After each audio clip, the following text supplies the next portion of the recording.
Le Criton de Platon, suite. Voilà, Socrate, les accusations auxquelles nous t'en avertissons. Tu seras exposé si tu fais ce que tu as en tête.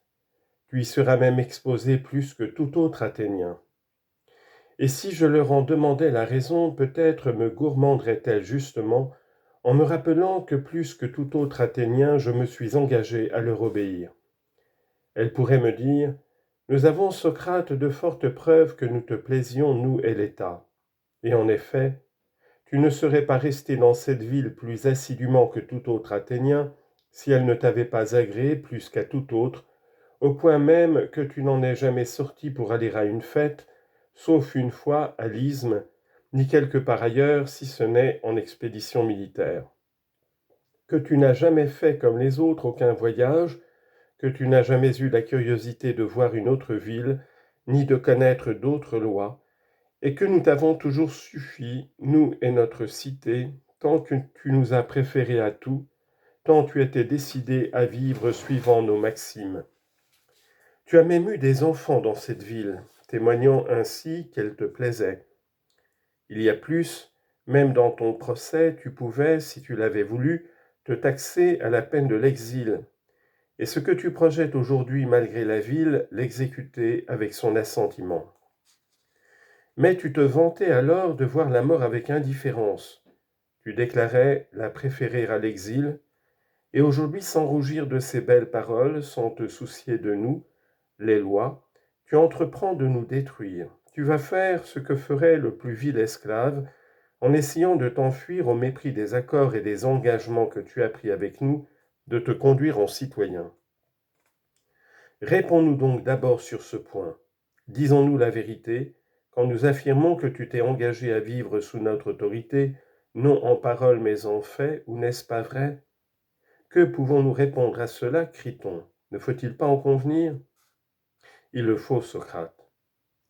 Que fais-tu donc, poursuivrait-elle, que de violer les conventions et les engagements que tu as pris avec nous, sans qu'on t'y ait forcé, ni trompé, ni laissé trop peu de temps pour y penser, puisque tu as eu pour cela 70 ans, pendant lesquels tu pouvais t'en aller, si nous ne te plaisions pas, et si les conditions du traité ne te paraissaient pas justes. Or, tu n'as préféré ni la Cédémone ni la Crète, dont tu vantes en toute occasion les bonnes lois, ni aucun autre État grec ou barbare. Et tu es moins souvent sorti d'ici que les boiteux, les aveugles et autres estropiés, tellement tu étais satisfait plus que les autres Athéniens, et de la ville, et aussi de nous, évidemment, car qui aimerait une ville sans aimer ses lois? Et aujourd'hui, tu manquerais à tes engagements?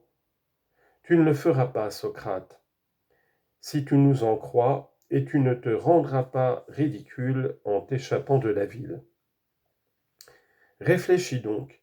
Si tu violes tes engagements, si tu manques à quelqu'un d'eux, quel bien t'en reviendra-t-il à toi ou à tes amis?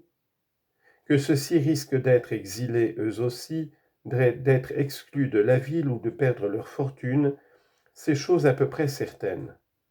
Pour toi, tout d'abord, si tu te retires dans quelqu'une des villes les plus voisines, Thèbes ou Mégare, car toutes les deux ont de bonnes lois, tu y arriveras, Socrate, en ennemi de leur constitution. Et tous ceux qui ont souci de leur ville te regarderont d'un œil défiant, comme un corrupteur des lois, et tu confirmeras en faveur de tes juges l'opinion qu'ils ont bien jugé ton procès. Car tout corrupteur des lois passe à juste titre pour un corrupteur de jeunes gens et de faibles d'esprit. Alors éviteras-tu les villes qui ont de bonnes lois et les hommes les plus civilisés? Et si tu le fais, sera-ce la peine de vivre?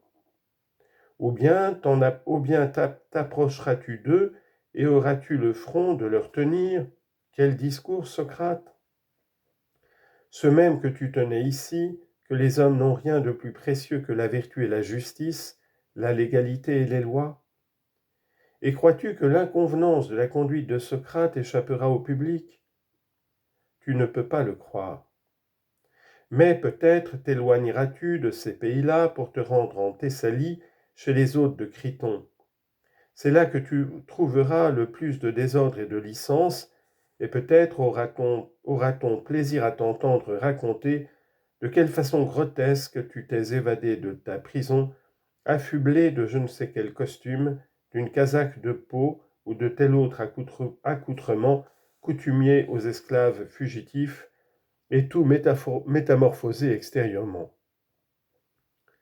Mais qu'âgé comme tu l'es, n'ayant vraisemblablement plus que peu de temps à vivre, tu es montré un désir si tenace de vivre au mépris des lois les plus importantes. Est-ce une chose qui échappera à la médisance? Peut-être, si tu n'offenses personne. Sinon, Socrate, tu entendras bien des propos humiliants pour toi. Tu vivras donc en flattant tout le monde comme un esclave, et que feras-tu en Thessalie que de festiner comme si tu t'y étais rendu pour un banquet? Et alors, ces beaux discours sur la justice et sur la vertu, qu'en ferons-nous? Mais peut-être veux-tu te conserver pour tes enfants, afin de les élever et de les instruire. Quoi? Les emmèneras-tu en Thessalie pour les élever et les instruire, et faire d'eux des étrangers pour qu'ils te doivent encore cet avantage? Ou bien non, c'est ici qu'ils seront élevés. Mais penses-tu que, parce que tu seras en vie, ils seront mieux élevés et mieux instruits si tu ne vis pas avec eux?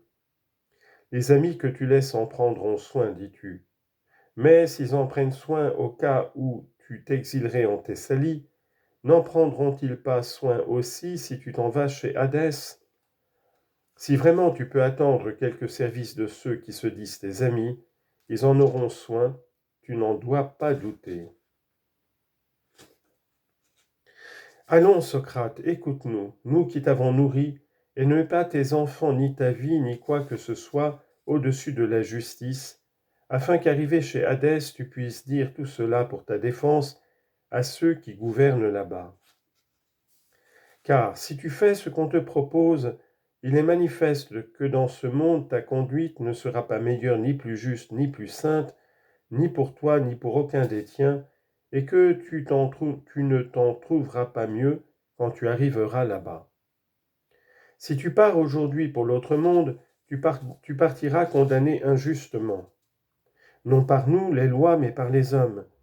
Si au contraire tu t'évades après avoir si vilainement répondu à l'injustice par l'injustice, au mal par le mal, après avoir violé les accords et les contrats qui te liaient à nous, après avoir fait du mal à ceux à qui tu devais le moins en faire, à toi, à tes amis, à ta patrie et à nous, alors nous serons fâchés contre toi durant ta vie, et là-bas, nos sœurs, les lois de l'Hadès, ne t'accueilleront pas favorablement, sachant que tu as tenté de nous détruire autant qu'il dépendait de toi.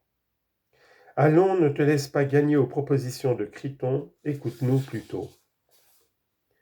Voilà, sache-le bien, Criton, mon cher camarade, ce que je crois entendre, comme les gens en proie à la fureur des corybantes croient entendre les flûtes, et le son de ces paroles bourdonne en moi et me rend incapable d'entendre autre chose. Dis-toi donc que, dans l'état d'esprit où je suis, quoique tu m'abjectes, tu perdras ta peine. Cependant, si tu crois pouvoir réussir, parle. Non, Socrate, je n'ai rien à dire. Alors laissons cela, Criton, et faisons ce que je dis, puisque c'est la voie que le Dieu nous indique. Fin de la lecture du Criton de Platon.